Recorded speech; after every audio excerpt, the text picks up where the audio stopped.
Hello नमस्कार, आप सभी का बहुत बहुत स्वागत है हमारे चैनल स्टडी ग्रुप हिंदी में। तो जैसा कि मैं जो प्रैक्टिस सेट करवा रही हूँ उसमें हमने 20 क्वेश्चन पहले करवा दिए थे। जिन लोगों ने नहीं देखा है वीडियो वो प्लेलिस्ट में या फिर चैनल पर जाकर वीडियो को ज़रूर देख लें। आज हम उससे नेक्स्ट जो क्वेश्चन हैं उनको कवर करेंगे, ठीक है।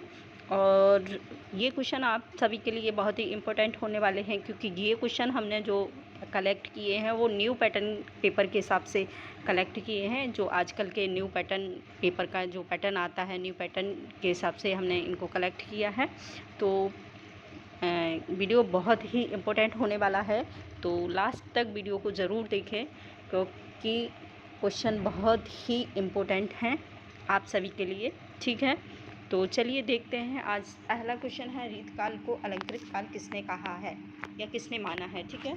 तो पहला है मिश्र बंधु, विश्वनाथ प्रसाद, रामचंद्र शुक्ल और राम कुमार वर्मा, ठीक है। तो आंसर हो जाएगा हमारा मिश्र बंधु, क्योंकि मिश्र बंधुओं ने ही रीतिकाल को अलंकृत काल अपना नाम दिया है। विश्वनाथ ने श्रृंगार काल नाम दिया है।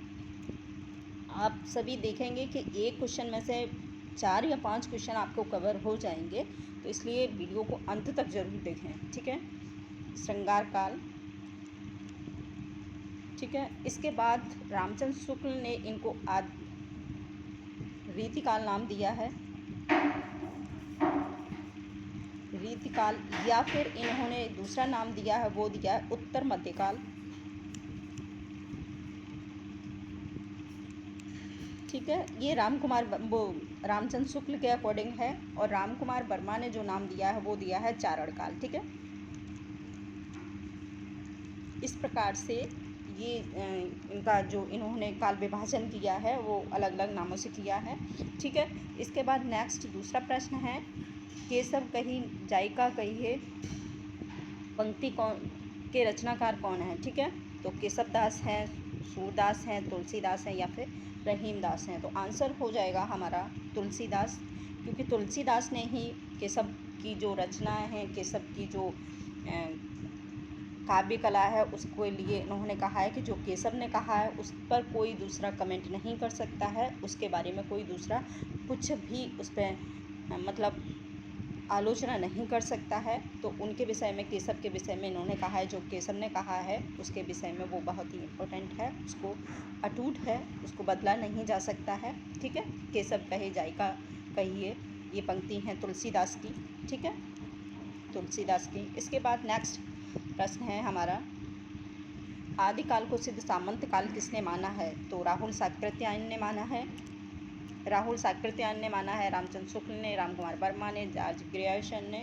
तो आंसर हो जाएगा हमारा ए, क्योंकि राहुल साकृत्यायन ने ही आदिकाल को सिद्ध सामंत काल नाम दिया है, ठीक है। और रामचंद्र शुक्ल ने दिया है वीर गाथा काल, क्योंकि इस काल में कथाओं का बहुत प्रचलन था, वो भी वीर योद्धाओं की कथाओं का प्रचलन था, इसीलिए ये इन्होंने प्रवृत्ति के हिसाब से नामकरण किया है, अपने काल विभाजन किया है, ठीक है। तो इन्होंने रामचंद्र शुक्ल ने जो नाम दिया वो वीरगाथा काल दिया है, राम कुमार वर्मा ने आदिकाल नाम दिया है, ठीक है, आदिकाल नाम दिया है। इसके बाद नेक्स्ट प्रश्न है, the modern vernacular of Hindustan नामक हिंदी साहित्य इतिहास के लेखक का नाम बताइए। तो ये जो रचना है वो हमें बताना है, इसका नाम लेखक का कि किसने लिखी है। पहला नाम है जॉर्ज ग्रियर्सन, गायश्रदा तासी, रामचंद्र शुक्ल और हजारी प्रसाद, ठीक है। इस तो पहली जो रचना है इसका आंसर हो जाएगा ए, जॉर्ज ग्रियर्सन ने ही इनको नाम दिया है। इसके बाद गायश्रदा तासी की जो दूसरी रचना है वो है द वर्नाक्यूलर। इसके बाद गायश्रदा तासी की रचना है वो है इस्तवार ददला लिटरेट एंड हिंदुस्तानी, ठीक है। ये है गायश्रदा तासी के द्वारा लिखा हुआ इतिहास ग्रंथ। रामचंद्र शुक्ल के द्वारा लिखा हुआ ग्रंथ है हिंदी साहित्य का इतिहास, हिंदी साहित्य का इतिहास, ठीक है। हजारी प्रसाद ने 3 ग्रंथ, इतिहास ग्रंथ 3 लिखे हैं। इसमें पहला है आदिकाल की भूमिका। पहला है हिंदी साहित्य की भूमिका, साहित्य की भूमिका, ठीक है। दूसरा है हिंदी साहित्य उद्भव और विकास, और तीसरा जो इनका ग्रंथ है वो है हिंदी साहित्य का आदिकाल। हजारी प्रसाद ने कुल 3 इतिहास ग्रंथ लिखे हैं, ठीक है। इसके बाद नेक्स्ट प्रश्न है हमारा, गंग कवि का जन्म स्थल माना जाता है, ठीक है। तो गंग कवि के बारे में, ये एक आदिकालीन कवि हैं, गंग कवि, ठीक है। तो इनका जन्म स्थान हमें बताना है, आगरा है, प्रयागराज है, इटावा या फिर गंगापुर है। तो आंसर हो जाएगा 3, इटावा ही गंग कवि का जो जन्म स्थल माना जाता है। इसके साथ एक कवि और हैं, वो हैं देव, रीतकालीन कवि हैं देव, उन्होंने फेमस कवि हैं रीतकाल के देव। तो गंग कवि और देव ये दोनों ही क्या है, इटावा के इनका जन्म स्थल माना जाता है। इसके बाद नेक्स्ट प्रश्न है, द्विवेदी युग का नामकरण निम्नलिखित में से किसके नाम के आधार पर रखा गया है, ठीक है। ये बताना है कि द्विवेदी युग का जो नामकरण हुआ है वो किसके आधार पर है। शांति प्रिय द्विवेदी, हजारी प्रसाद द्विवेदी, महावीर प्रसाद द्विवेदी या अभय राम प्रसाद द्विवेदी। तो आंसर हो जाएगा हमारा 3, महावीर प्रसाद द्विवेदी के नाम पर ही द्विवेदी युग का नाम रखा गया है। इन्होंने सरस्वती पत्रिका का संपादन किया था, ठीक है। इसके बाद नेक्स्ट प्रश्न है हमारा, बिहारी के दोहे की भूमिका। बिहारी के दोहों की महत्वपूर्ण तुलना संस्कृत, उर्दू, फारसी के कवियों से किसने मानी है, ठीक है। तो ये हमें बताना है कि जो बिहारी के दोहे हैं उनमें उनकी महत्वपूर्ण तुलना किस कवि ने मानी है, उर्दू फारसी की जो भाषा है उसके अकॉर्डिंग, ठीक है। हजारी प्रसाद द्विवेदी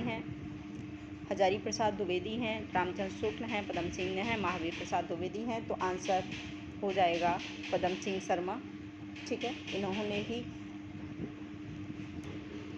दूसरा है, कफन कहानी में घीसू नाम है या जीतू लिखा है, आप लोग चेंज कर लें इसको, ठीक है। घीसू है, ठीक है, घीसू नाम है, घीसू और माधव, ठीक है। कफन कहानी के जो माधव कफन कहानी के पैसों का क्या करते हैं, ठीक है। ये उसके कफन कहानी के मेन पात्र हैं और ये कहानी है प्रेमचंद के द्वारा लिखी हुई, ठीक है। प्रेमचंद की कहानी है कफन, बहुत ही फेमस है और इसका जो प्रकाशन हुआ था वो 1935 में माना जाता है। ये इनकी लास्ट कहानी है, 1935 प्रेमचंद की ये लास्ट कहानी है कफन, और इसकी जो समय काल है 1935 है, ठीक है। तो वो क्या है, पूड़ियाँ खरीद कर खाते हैं या फिर बोतल भरी शराब को पीते हैं, उपयुक्त में से दोनों। तो आंसर हो जाएगा इसका डी, ठीक है। डी आंसर, 3 आंसर है, उपयुक्त में से दोनों ही काम करते हैं, घीसू और माधव, ठीक है। इसके बाद नेक्स्ट प्रश्न है, सूरदास प्रेमचंद के किस उपन्यास का पात्र है। सूरदास ने बहुत सारे उपन्यास लिखे हमारे हिंदी साहित्य में, बहुत, और उपन्यास के लिए बहुत फेमस हैं, कहानी और उपन्यास के लिए प्रेमचंद जी, ठीक है। तो पहला है वरदान, गोदान, प्रतिज्ञा और रंगभूमि। आंसर हो जाएगा इनका डी, रंगभूमि का ही पात्र है सूरदास, ठीक है, सूरदास। इसके बाद नेक्स्ट प्रश्न है, साकेत के कथा का मुख्य संबंध किस चरित्र विकास से जुड़ा है, ठीक है। तो पहला है राम सीता, लक्ष्मण उर्मिला, भरत मांडवी और लक्ष्मण और राम, ठीक है। तो आंसर हो जाएगा राम नहीं है, और इसका आंसर है वो है लक्ष्मण और उर्मिला के जीवन पर आधारित है साकेत। साकेत जो लिखा है वो मैथिली शरण गुप्त का है, शरण गुप्त के द्वारा लिखा हुआ है, ठीक है।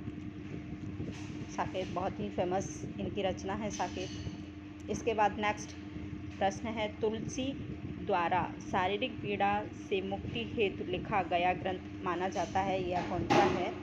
रामलला नाइजू है, बर्वे रामायण है, हनुमान वाहक है, विनय पत्रिका है। तो आंसर ये नहीं है, ये भी नहीं है। आंसर हो जाएगा इनका 3। हनुमान वाहक जो तुलसीदास ने लिखा है वो ही अपनी शारीरिक पीड़ा के निवारण हेतु लिखा गया ये ग्रंथ है। ठीक है।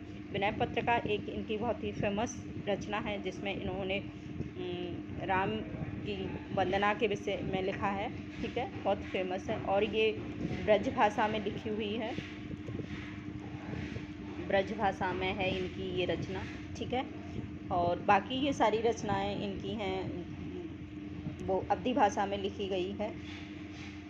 विनय पत्रिका और कवितावली और दोहावली ये 3 इनकी रचना हैं जो इन्होंने ब्रज भाषा में लिखी हैं। ठीक है, इसके बाद है साधना की 4 अवस्थाएं, शरीयत, तरीक़त और मार्फियत, हकीकत का संबंध निम्न में से किससे है? सूफ़ी साधना से है, सूफ़ी साधना से है, ज्ञान मार्गी साधना से, इस्लाम से है या फिर रीत मुक्त काव्य धारा से। तो आंसर हो जाएगा हमारा ए।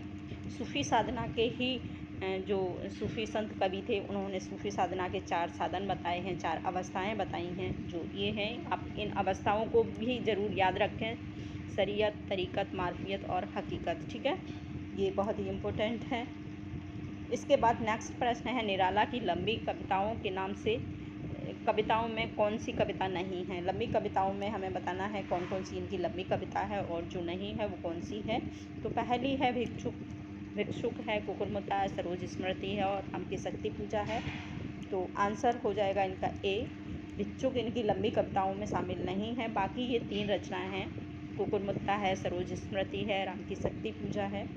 ये बंगाल की जो राम की शक्ति पूजा है ये बंगाल के दुर्गा पूजा के ऊपर लिखा हुआ इनका विशेष महत्वपूर्ण ग्रंथ है। सरोज स्मृति इन्होंने अपनी पुत्री सरोज की डेथ हो जाने के बाद उनकी स्मृति में यह ग्रंथ लिखा है, सरोज स्मृति। ठीक है, इसके बाद नेक्स्ट प्रश्न है हमारा दूसरा, आदिकालीन हिंदी काव्य धारा में उपलब्ध नहीं है। तो बताना है हिंदी काव्य धारा में जो उपलब्ध नहीं है वो कौन है। ठीक है, जैन साहित्य पहला है, जैन साहित्य, सिद्ध साहित्य, सिख साहित्य और नाथ साहित्य। हमने पहले बताया था कि जो आदिकाल में जो साहित्य लिखे गए थे वो 4 प्रकार के लिखे गए थे। ठीक है, जैन साहित्य लिखे गए थे, सिद्ध साहित्य लिखे गए थे, ठीक है, और नाथ साहित्य लिखे गए थे। इसके साथ ही एक और लिखा गया था वो था रासो साहित्य। ठीक है, ये 4 प्रकार के आदिकालीन साहित्य थे और जो नहीं है आंसर है इसका 3, सिख साहित्य नहीं लिखा था आदिकालीन में किसी ने भी। ठीक है, सिख साहित्य नहीं था। इसके बाद नेक्स्ट और लास्ट प्रश्न है वो है नव जागरण का अग्रदूत किसे माना जाता है। तो हमें बताना है कि नव जागरण का जो अग्रदूत है वो कौन है। पहले हैं शिव प्रसाद हिंद, दूसरा भारतेंदु, महावीर प्रसाद द्विवेदी और मैथिली शरण गुप्त। ठीक है, आंसर हो जाएगा इसका भारतेंदु, दूसरा वाला। भारतेंदु ही हैं जिन्होंने हमारे जो आदिकालीन की परंपराओं के विषय में उन्होंने बहुत सारे चेंजिंग किए हैं, बहुत सारी हिंदी साहित्य में चेंजिंग किए हैं, बहुत सारी हिंदी भाषा में चेंजिंग किए हैं। इसी के आधार पर इन्हें अग्रदूत कहा जाता है हिंदी नव जागरण का। ठीक है, क्योंकि इन्होंने बहुत सारे हिंदी में चेंज किए थे, बहुत सारे बदलाव किए थे और बहुत सारी परंपराओं को बदला था हिंदी साहित्य में, और इन्होंने बहुत सारे ग्रंथ भी लिखे हैं। ठीक है, इसी के आधार पर इनका जो पहला स्टार्टिंग हुई है वो भारतेंदु से हुई है। ठीक है, जो हमारे आधुनिक काल के जो काल विभाजन है आधुनिक काल का, उसमें सबसे पहला जो विभाजन है काल विभाजन वो भारतेंदु युग से स्टार्ट होता है, भारतेंदु युग माना जाता है।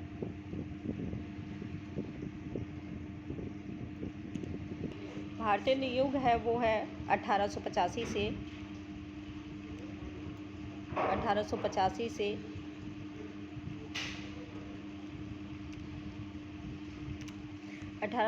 से लेकर 1885 तक है हमारा भारतेंदु युग माना जाता है। इसके बाद दूसरा है द्विवेदी युग। द्विवेदी युग है 1885 से लेकर 1900 तक। इसके साथ ही कुछ लोग इसमें और चेंजिंग करते हैं और वो उनका मानना कुछ अलग है। कुछ लोग मानते हैं, कुछ विद्वान मानते हैं कि जो भारतेंदु युग का समय काल है वो है 1857 से 1885 तक, 1900 तक, 1900 तक, ठीक है। मोस्टली यही माना जाता है, ये बहुत कम लोग हैं कि 1850 से 1885 वाला बहुत कम विद्वानों ने माना है, कम लोगों ने माना है। मोस्टली जो सबसे ज़्यादा माना गया है, सर्वमान्य है, वो है 1857 से 1900 वाला, ठीक है, भारतेंदु युग है। उसके बाद 1900 से 1918 तक है, वो है द्विवेदी युग, द्विवेदी युग है।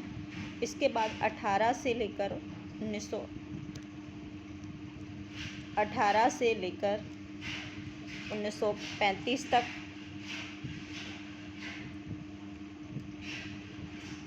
35 तक है, वो है छायावादी, ठीक है। इसके बाद जो लास्ट है और प्रगतिवादी या प्रयोगवादी जिन्हें हम बोलते हैं, वो 35 से है, ठीक है। 35 से 50 कोई मानता है, कोई 53 मानता है, ठीक है। और इसके बाद आता है लास्ट में, वो है प्रयोगवाद। प्रयोगवाद है, वो है 1942 से 43 से, ठीक है, 1957 तक। 57 के बाद हमारी नई कविता आ जाती है। तो आज इतना ही, इसके बाद नेक्स्ट, ठीक है। तो थैंक यू। जिन लोगों ने हमारे चैनल को सब्सक्राइब नहीं किया है, जो लोग नए हैं, वो चैनल को सब्सक्राइब ज़रूर कर लें, और जो लोग, अगर वीडियो अच्छा लगे तो लाइक शेयर ज़रूर करें। तो थैंक यू।